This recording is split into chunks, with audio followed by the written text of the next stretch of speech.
Hello बच्चों, welcome back to my channel. आप लोगों की बेसिक्स ऑफ अकाउंटिंग के एमसीक्यूज चल रहे थे, तो उसके 2 पार्ट अब मैं अपलोड कर चुकी हूँ, जिसमें आपके 30 क्वेश्चंस कंप्लीट हो गए थे। आज की वीडियो से 31st क्वेश्चन हम लेंगे और आगे के क्वेश्चन जो इम्पोर्टेंट हैं उनको देखेंगे। आई होप आपने पुरानी वीडियोस देख ली हैं। वो प्रीवियस वीडियोस नहीं देखी हैं तो आपको चैनल पर इसके लिए अलग से प्लेलिस्ट मिल जाएगी, लिंक इस वीडियो के डिस्क्रिप्शन में दे दूंगी मैं, आप लोग देख लीजिएगा प्रीवियस वीडियोस भी, और आगे भी जो इसमें के पार्ट आएंगे वो भी इसी में ऐड हो जाएंगे। इसके अलावा भी जो एमसीक्यूज वीडियो आपको चाहिए हैं तो सब्जेक्ट करें, मुझे कमेंट कर दीजिएगा। या वीडियो को शुरू करते हैं। लेकिन इस तरह की वीडियो आपको रेगुलर मिलती रहे इसलिए चैनल को सब्सक्राइब जरूर से कर लीजिएगा और वीडियो को लाइक भी कर दीजिएगा। आइए शुरू करते हैं। इसमें petty cash book is prepare to. Petty cash book या फिर खुदरा रोकड़ बही जो होती है वो तैयार की जाती है छोटे व्यवसाय की आवश्यकताओं को पूरा करने के लिए, नकद में भुगतान के लिए, छोटे खर्चों को पूरा करने के लिए, छोटी और विविध आय को कवर करने के लिए, उपरोक्त सभी के लिए। क्वेश्चन यहाँ पे क्या कह रहा है? जो पेटी कैश बुक होती है, खुदरा रोकड़ बही होती है, एक कैश बुक होती है जिसके बारे में आपने पढ़ा होगा, और उसी से मिलती जुलती जो होती है वो पेटी कैश बुक होती है। तो जो पेटी कैश बुक प्रिपेयर की जाती है तो किस रीजन से की जाती है? Meet the requirements of small business, meet the small expenses paid in cash, cover small and miscellaneous incomes, all of the above. जो पेटी कैश बुक होती है वो इसलिए बनाई जाती है कि जो डेली के आपके डे टू डे के एक्सपेंसेस होते हैं, किसी बिजनेस की बात की जाए तो वहाँ पर बहुत से छोटे मोटे डेली के एक्सपेंसेस होते हैं, इनकम भी हो सकती हैं।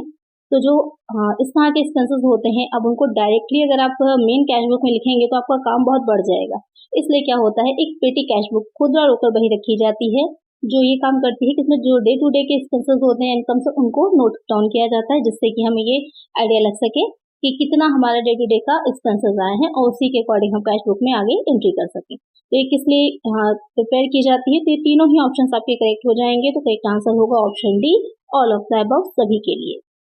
नेक्स्ट क्वेश्चन है हु ड्रास बीई। बीई कौन यहाँ पर मीन होगा कि भुगतान करता है। ड्रास का मतलब ये है कि कौन इसका पेमेंट करेगा, भुगतान करेगा। बी होता क्या है यहाँ पर? बी से मतलब हो जाएगा बिल्स ऑफ एक्सचेंज जो होती है उसको शॉर्ट में कहते हैं। इसी तरह के कुछ शॉर्ट फॉर्म्स जो होती हैं आपने कॉमर्स में देखी होंगी। तो अगर आपको इसका मीनिंग नहीं पता, ये नहीं पता कि कैसे इसको शॉर्ट में लिखा जाता है या इसकी परफॉर्म क्या हो जाएगी, तो वहाँ पर आप कंफ्यूज हो जाएंगे। तो यहाँ बिल्स ऑफ एक्सचेंज जो विनिमय बिल होते हैं उनकी बात की जा रही है। तो debtor, bank, fix asset, creditor. तो बिल्स ऑफ एक्सचेंज जो होता है वो उसका भुगतान कौन करता है? तो उसका भुगतान डेटर के द्वारा, देनदार के द्वारा किया जाता है। यहाँ पर करेक्ट आंसर क्या हो जाएगा? ऑप्शन ए हो जाएगा। चलिए नेक्स्ट क्वेश्चन है कॉमर्स इज डैश। वाणिज्य डैश है उद्योग और व्यापार, व्यापार और व्यापार में सहायता, उद्योग और व्यवसाय, उद्योग और व्यापार में सहायता। तो कॉमर्स क्या है? तो जैसे कि सब्जेक्ट है आप लोग का, कहा जाए कि क्या है सब्जेक्ट, तो जैसे जो और भी बच्चे हैं लिखते हैं कि हिंदी है, इंग्लिश है जो कि है आर्ट्स साइड है, या साइंस साइड जो बच्चे रहते हैं उनकी साइंस स्ट्रीम रहती है, केमिस्ट्री, फिजिक्स, बायो।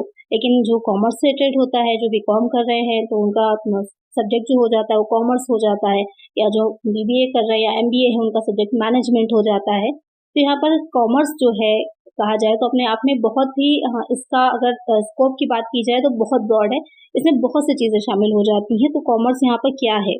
तो कॉमर्स जो होगी वो हो जाती है trade and aids of trade, यानी कि व्यापार और व्यापार में सहायता।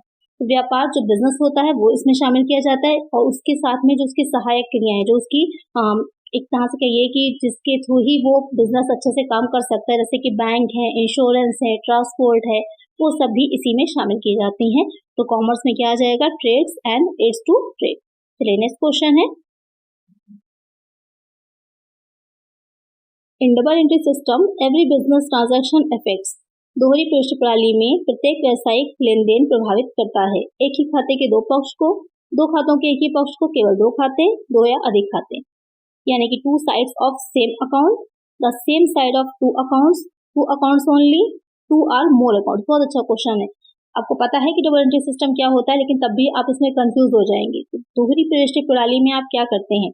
कोई एक ही अकाउंट के दो पक्ष लिखते हैं, या फिर दो खाते होते हैं, अलग अलग दो अकाउंट्स होते हैं, उनका एक साइड होता है, केवल दो अकाउंट होते हैं, या फिर दो या दो से ज्यादा अकाउंट्स होते हैं। तो अगर इसमें कहा जाए कि क्या करेक्ट है, टू अकाउंट्स ओनली हो जाता है, दो खाते होते हैं, एक डेबिट साइड हो जाता है, एक क्रेडिट की तरफ हो जाता है। तो यहाँ पर करेक्ट आंसर क्या हो जाएगा? ऑप्शन सी हो जाएगा, यानी कि कोई अगर लेन देन हुआ है, ट्रांजेक्शन हुआ है, उसके दो अकाउंट्स बनते हैं।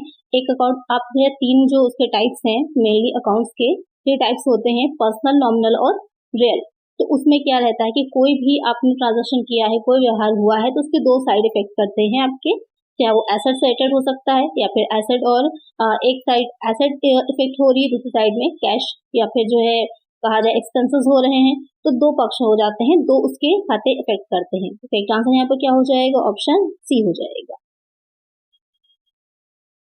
नेक्स्ट क्वेश्चन है the concept of conservatism takes into account. रूढ़िवाद की अवधारणा ध्यान में रखती है सभी अपेक्षित आय और घाटे, सभी अपेक्षित आय लेकिन कोई घाटा नहीं, सभी अपेक्षित घाटे लेकिन कोई अपेक्षित आय नहीं, इनमें से कोई नहीं। क्वेश्चन यहाँ पे क्या कह रहा है कि जो कंजर्वेटिज्म की जो कॉन्सेप्ट होता है, अकाउंटिंग प्रिंसिपल्स होते हैं, कुछ जो लेखांकन के सिद्धांत होते हैं, तो वहां पर अगर हम बात करें जो रूढ़िवादिता का सिद्धांत आ रहा है या अवधारणा आ रही है, वो किस बारे में बात आती है या उसमें क्या चीजें या क्या सिद्धांत बनाए गए हैं। All expected income and losses, all expected income but no losses, all expected losses but no expected income none. तो क्या रहता है इसमें, जो रूढ़िवादिता की अवधारणा होती है उसमें ये चीज कही जाती है कि अभी करंट में क्या इनकम हो रही है उस पर ध्यान देने के बजाय हमें ये देखना चाहिए कि फ्यूचर में क्या हानियां हो सकती हैं, जो संभाव्य हानियां हैं, जो हमें है कि हाँ ये लॉसेस हमारे सामने आ सकते हैं, तो उनके लिए हमें पहले से ही प्रोविजन करके रखना चाहिए, प्रावधान करके रखना चाहिए।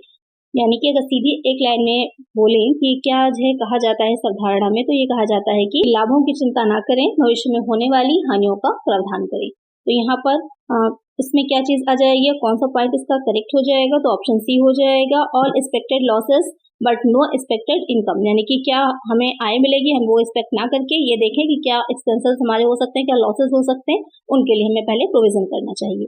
एक आंसर हो जाएगा ऑप्शन सी। नेक्स्ट क्वेश्चन है financial position of the business means. व्यवसाय की वित्तीय स्थिति का अर्थ है लाभ और घाटे के बारे में स्थिति, आय और व्यय के बारे में स्थिति, लिक्विड फंड के बारे में स्थिति, व्यवसाय का दूसरों पर क्या बकाया है और किसी निश्चित समय पर उसके पास क्या है। यहाँ पर क्वेश्चन कह रहा है कि फाइनेंशियल पोजीशन की अगर हम बात करें किसी बिजनेस की, तो उसका मीनिंग क्या होता है। फाइनेंशियल पोजीशन यानी कि क्या करंट में अभी आर्थिक स्थिति है, किस जो आप बैलेंस शीट देख रहे होते हैं, बैलेंस शीट से ही हमको पता चलता है कि करंट में क्या स्थिति है, तो उसके थ्रू हम ये जान पाते हैं कि कितनी कैपिटल है, कितनी एसेट्स हैं, क्या लायबिलिटीज हैं, वो सारी चीजों को हम कंपेयर कर पाते हैं। तो फाइनेंशियल पोजीशन हमें क्या बता रही होती है, ये कि what the business owes to others and what it owns at a given point of time। ये किसी एक निश्चित समय पर इस पॉइंट को बहुत ध्यान में रखिएगा कि फाइनेंशियल स्टेटस किसी एक निश्चित समय के लिए होता है, हो सकता है फ्यूचर में वो चेंज हो जाए। आज बिजनेस जो है बहुत प्रॉफिट में चल रहा है, कल लॉस में भी जा सकता है, चेंजेस आ सकते हैं, कुछ नहीं कहा जा सकता। तो किसी निश्चित समय पर किसी बिजनेस में उसके पास क्या है, दूसरों पर क्या बकाया है, कि अभी करंट में कितनी एसेट्स है और कितना उसको और अभी देना है, यानी क्रेडिटर्स वो किस किसका है, कितने लोन्स उसने ले रखे हैं जिसको उसको पेमेंट करना है। तो वहां पर ये हमें बताती है फाइनेंशियल पोजीशन। एक आंसर हो जाएगा ऑप्शन डी। चलिए नेक्स्ट क्वेश्चन है अब bank reconciliation statement is a. Bank समाधान विवरण एक भाग है पासबुक का, कैश बुक का हिस्सा है, बैंक द्वारा तैयार विवरण है, ग्राहक द्वारा तैयार विवरण है। बैंक रिकंसिलेशन स्टेटमेंट इसे शॉर्ट में हो सकता है पुराना लिखा हो, BRS भी बोला जाता है, तो ध्यान में रखिएगा। तो BRS is a part of passbook, part of cash book, statement prepared by the bank या फिर statement prepared by the customer. तो बैंक समाधान विवरण पत्र जो होता है वो आपके लिए इसलिए बनाया जाता है कि एक आपने कैश बुक पढ़ी होगी, तो कैश बुक में क्या होता है कि जितने भी हम लोग को कैश में रिसीव हो रहा है या फिर जो हमने पेमेंट किया वो सबको दिखाया जाता है, लेकिन बहुत सी ऐसे भी ट्रांजेक्शन होते हैं जो डायरेक्ट बैंक के थ्रू होते हैं, इसीलिए दो कॉलम बनाए जाते हैं। तो बैंक के थ्रू जो होते हैं वो पासबुक में सारी एंट्रीज रहती हैं, तो वहां पर उन दोनों के बीच में क्या रहता है, डिफरेंसेस होते हैं कि बैंक में कैश एट बैंक जो दिखा रहा है वो अलग है, कैश इन हैंड जो दिखा रहा है वो अलग है। तो वहां पर दोनों के बीच में जो भी आ रही हैं विसंगतियां या इस तरह से कहें कि मैच जो नहीं कर रहा है दोनों का बैलेंस, तो उसको दूर करने के लिए बनाया जाता है बैंक रिकंसिलेशन स्टेटमेंट। और ये कौन बनाता है, तो इसे तैयार किया जाता है, जो कस्टमर होता है वो खुद तैयार करता है, बैंक से इसका कोई लेना देना नहीं होता, ना ही ये पार्ट होता है पासबुक का, ना ही कैश बुक का, ये अपने आप में एक अलग स्टेटमेंट होता है। तो यहाँ पर कई आंसर क्या हो जाएगा, ऑप्शन डी हो जाएगा कि ग्राहक द्वारा तैयार किया गया एक विवरण होता है। तो यहाँ पर बहुत से क्वेश्चंस के आंसर आपको मिल गए होंगे इसमें, कि किसी का भाग नहीं है, अपने आप में एक अलग स्टेटमेंट है।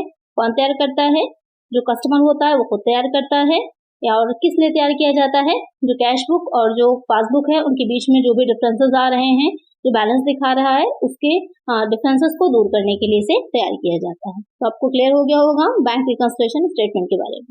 चलिए नेक्स्ट क्वेश्चन है, income from the sale of scrap is usually shown इन।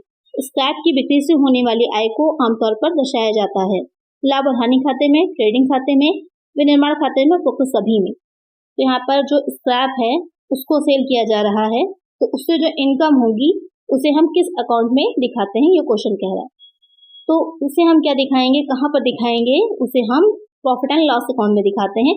ये मैं आपको पहले भी बता चुकी हूँ कि जो ट्रेडिंग अकाउंट बनता है उसमें क्या दिखाया जाता है, जितने भी डायरेक्ट एक्सपेंसेस या डायरेक्ट आपको कुछ भी रिसीव हो रहा है उसको दिखाया जाता है। और जो मैन्युफैक्चरिंग अकाउंट होता है उसमें भी जो डायरेक्ट एक्सपेंसेस होते हैं उनको दिखाते हैं। जो प्रॉफिट एंड लॉस अकाउंट होता है उसमें इनडायरेक्ट जितनी चीजें रहेंगी, चाहे वो एक्सपेंसेस हो या फिर इनकम हो, उसको दिखाया जाता है। तो यहाँ पर जो सेल ऑफ स्क्रैप है वो भी इनडायरेक्टली है, तो उसे हम प्रॉफिट एंड लॉस अकाउंट का ही हिस्सा मानेंगे, उसी में ही दिखाएंगे। एक आंसर क्या हो जाएगा यहाँ पर, ऑप्शन ए हो जाएगा। नेक्स्ट क्वेश्चन है, sales to Ram ₹450 posted to his account at ₹550 would effect. Ram को 450 रुपए की बिक्री उसके खाते में 550 रुपए के रूप में पोस्ट करने पर क्या प्रभाव पड़ेगा। बिक्री खाता, राम का खाता, नगद खाता कोई नहीं। यहाँ पर क्या कह रहा है क्वेश्चन, आपसे समझिएगा कि जो राम है 450 रुपए की सेल हुई है जो कि उसके अकाउंट में पोस्ट की गई और वो 550 रुपए लिख दी गई, यानी कि 450 थी 550 लिख दी गई। तो यहाँ पर कौन सा अकाउंट पर उसका इफेक्ट पड़ेगा, ये क्वेश्चन आपसे पूछ रहा है, क्योंकि कुछ एरर्स हो जाती हैं जब हम एंट्रीज कर रहे होते हैं, तो वहाँ पर कुछ एरर भी हो जाती हैं। जैसे यहाँ पर ही क्या है कि 450 का था लेकिन 550 दिखा दिया गया है, तो कौन सा अकाउंट इसमें इफेक्ट होगा, तो कौन सा अकाउंट होगा, राम्स का अकाउंट होगा। तो एक आंसर क्या हो जाएगा, ऑप्शन बी हो जाएगा। चलिए नेक्स्ट क्वेश्चन लेते हैं। 1500 it was sold for ₹500, the difference is a dash. पुराने फर्नीचर की बुक वैल्यू 1500 रुपए थी, इसे बेचा गया है, यहाँ पर गलत हो जाएगा ये वाला पॉइंट, यहाँ पर इसे बेचा गया है 500 में। तो अंतर जो आ रहा है, यानी कि 1500 का था 500 में बेच दिया गया, कॉस्ट उसकी कितनी थी, कॉस्ट थी यहाँ पर 1500 रुपए और उसे सेल कितने में कर दिया गया है, 500 रुपए में सेल कर दिया गया है। तो डिफरेंस कितने का आ गया, 500 में सेल किया, डिफरेंस यहाँ पर जो आया है निकल करके वो कितना हो जाएगा, 1000 का हो जाएगा। तो ये 1000 का जो अमाउंट है ये क्या है, ये क्वेश्चन आपसे पूछ रहा है। रेवेन्यू एक्सपेंडिचर है, रेवेन्यू लॉस है, कैपिटल एक्सपेंडिचर है, कैपिटल लॉस है। तो एक चीज क्लियर है, फर्नीचर है, ओल्ड फर्नीचर, तो यहाँ पे एक कैपिटल एसेट हो जाएगी। कैपिटल एसेट है तो यहाँ पर रेवेन्यू तो हटा ही दीजिए, ये इससे मतलब नहीं है। तो हम देखना ये है कि कैपिटल एक्सपेंडिचर है, लॉस है, तो यहाँ पर ये एक्सपेंस कोई नहीं किया गया है। ये आपकी कोई संपत्ति थी, फर्नीचर था जो कि 1500 में आपने खरीदा था, अब आपने उसे 500 में बेचना पड़ा, यानी कि 1000 रुपए यहाँ पर कम हो गए। तो 1000 की जो कमी आई है वो कैपिटल लॉस हो जाएगी, पूंजीगत हानि होगी। एक आंसर हो जाएगा ऑप्शन डी। चलिए नेक्स्ट क्वेश्चन है, which of the following expenses will be shown in the profit and loss account. लाभ और हानि खाते में निम्नलिखित में से कौन सा व्यय दिखाया जाएगा, मजदूरी, माल ढुलाई, उपरोक्त में से कोई नहीं, ए और बी दोनों। क्वेश्चन क्या कह रहा है कि कौन सा एक्सपेंस जो होगा प्रॉफिट एंड लॉस अकाउंट में शो किया जाएगा, इसमें से wages, carriage inward, none of the above, both A and B. तो क्वेश्चन को ध्यान से समझिएगा, यहाँ पर कह रहा है कि कौन सा जो एक्सपेंस है वो प्रॉफिट एंड लॉस अकाउंट में दिखाया जाएगा। तो बहुत ही इजी सा क्वेश्चन है ये कि कौन सा एक्सपेंस जो होगा वो दिखाया जाएगा। तो आपको मैं पहले ही बता चुकी हूँ, प्रॉफिट एंड लॉस अकाउंट में कौन से एक्सपेंसेस दिखाए जाते हैं जो इनडायरेक्ट होते हैं, यानी कि अप्रत्यक्ष व्यय होते हैं, वो दिखाए जाते हैं। तो यहाँ पर आपको देखना है कि कौन सा व्यय जो है वो अप्रत्यक्ष है। उसके बाद मुझे हो सकता है दोनों ही व्यय आपके अप्रत्यक्ष ना हो या इनडायरेक्ट ना हो, डायरेक्ट ही हो। तो आप लोग मुझे बताइए कि इसमें से करेक्ट आंसर क्या होगा। चलिए नेक्स्ट क्वेश्चन लेते हैं, over costing of purchases journal would effect. क्रय जर्नल के ओवर कॉस्टिंग से प्रभावित होगा केवल बिक्री खाता, क्रय खाता, आपूर्ति खाता, आपूर्तिकर्ता का खाता और क्रय खाता, बिक्री खाता और क्रय खाता। यहाँ पर क्वेश्चन क्या कह रहा है कि ओवर कॉस्टिंग यानी कि अधि लागत तो मूल्यांकन कर दिया गया है, तो उस जगह पर परचेज जो क्रय है उसको ओवर कॉस्ट कर दिया गया है, तो वहाँ पर जर्नल वुड इफेक्ट, जो जर्नल हम बना रहे हैं उसमें कौन सा अकाउंट जो होगा वो इफेक्ट करेगा। तो यहाँ पर कौन सा अकाउंट इसमें इफेक्ट करेगा, तो suppliers account and purchases account, जो आपूर्तिकर्ता का खाता होगा, क्योंकि परचेज किया है हमने तो कोई सप्लायर होगा ना, तो सप्लायर उसी अकाउंट से हम लोग एंट्री कर रहे हैं, जो सप्लायर का खाता और क्रय खाता, ये दो अकाउंट जो होते हैं वो इफेक्ट करेंगे। तो एक आंसर क्या हो जाएगा, ऑप्शन सी। सेल्स तो होगा ही नहीं, क्योंकि सेल आपने कुछ बेचा तो है नहीं, यहाँ पर आपने परचेज किया, तो ये 2 पॉइंट तो पहले ही बाहर हो जाएंगे। तो सिर्फ परचेज अकाउंट नहीं होगा, क्योंकि आपको पता है कि जो भी एक ट्रांजैक्शन होता है उसके दो पक्ष होते हैं, दो खाते जो होते हैं वो इफेक्ट करते हैं। तो यहाँ पर सप्लायर अकाउंट और परचेजेस अकाउंट हो जाएगा। चलिए नेक्स्ट क्वेश्चन है, salary paid to Rahman was recorded in the cash book as payment to Rahman, this is an error of. Rahman को दिया गया वेतन रहमान को भुगतान के रूप में कैश बुक में दर्ज किया गया था, यह एक त्रुटि है। तो यहाँ पर चूक में होगी, कमीशन में होगी, क्षतिपूर्ति त्रुटि होगी या फिर सिद्धांत की त्रुटि होगी। रहमान को वेतन पेमेंट किया गया, यानी कि जो उसकी वेजेस हैं वो पे की गई हैं, सैलरी पे की गई है और उसे कैश बुक में दिखा दिया गया है, क्योंकि सैलरी दी है तो उसे कहाँ दिखाना चाहिए, वो किस में जाएगी, प्रॉफिट एंड लॉस अकाउंट में जाएगी। लेकिन यहाँ पर क्या किया है इन्होंने, उसे कैश बुक में दिखा दिया है। तो कैश बुक में अगर हम दिखा देंगे तो किस तरह की त्रुटि है, तो सिंपल से समझ में ही आ रहा है या आपकी प्रिंसिपल का एरर है, क्योंकि सिद्धांत की ही त्रुटि हो गई कि जो सिद्धांत है अकाउंटिंग के उसी को ही गलत कर दिया गया है यहाँ पर। तो करेक्ट आंसर क्या हो जाएगा, ऑप्शन डी हो जाएगा। नेक्स्ट क्वेश्चन है, according to the money measurement concept which transaction will be recorded in the books of account. धन माप अवधारणा के अनुसार कौन सा लेन देन खाते की पुस्तकों में दर्ज किया जाएगा। प्रबंधक का स्वास्थ्य, मार्केट की गुणवत्ता, भवन का मूल्य, कर्मचारियों की योग्यता, health of manager, quality of goods, value of building, qualifications of employees. तो क्वेश्चन यहाँ पे क्या कह रहा है कि जो मनी मेजरमेंट कॉन्सेप्ट होता है यानी मुद्रा मापन की अवधारणा, ये क्या होती है कॉन्सेप्ट, ये इसमें वही चीजों को हम बिजनेस के जो अकाउंट्स बना रहे हैं दिखाते हैं, वही बिजनेस ट्रांजेक्शन शामिल किए जाते हैं जिनको कि हम मनी में मेजर कर सकते हैं, मुद्रा में मापन के योग्य होते हैं। तो यहाँ पर कौन सा ऐसा ट्रांजेक्शन है जो हम दिखा सकते हैं। हेल्थ, यहाँ पर हेल्थ को आप नहीं मेजर कर सकते, नहीं आएगा। क्वालिटी भी नहीं आएगी, क्वालिफिकेशन ऑफ एम्प्लॉयज ये भी नहीं आएगा। क्या होगा, वैल्यू ऑफ बिल्डिंग, जो भवन का मूल्य होगा, बिल्डिंग की वैल्यू होगी, उसको आप मेजर कर सकते हैं किसमें, मनी में। तो वही हो जाएगा आपका यहाँ पर आंसर, करेक्ट आंसर होगा ऑप्शन सी। तो आज की वीडियो में हमने 45 क्वेश्चन तक सॉल्व कर लिए हैं। इसके आगे जो नेक्स्ट इसका पार्ट आएगा उसमें इसके आगे से हम स्टार्ट करेंगे। तो आई होप आपको वीडियो अच्छी लगी होगी, क्वेश्चन अच्छे लगे होंगे। अगर वीडियो अच्छी लगी तो लाइक जरूर से कर दीजिएगा और चैनल पर नए तो सब्सक्राइब कर लीजिएगा और फ्रेंड्स वीडियो को शेयर करिएगा। मिलेंगे नेक्स्ट वीडियो में। Thank you.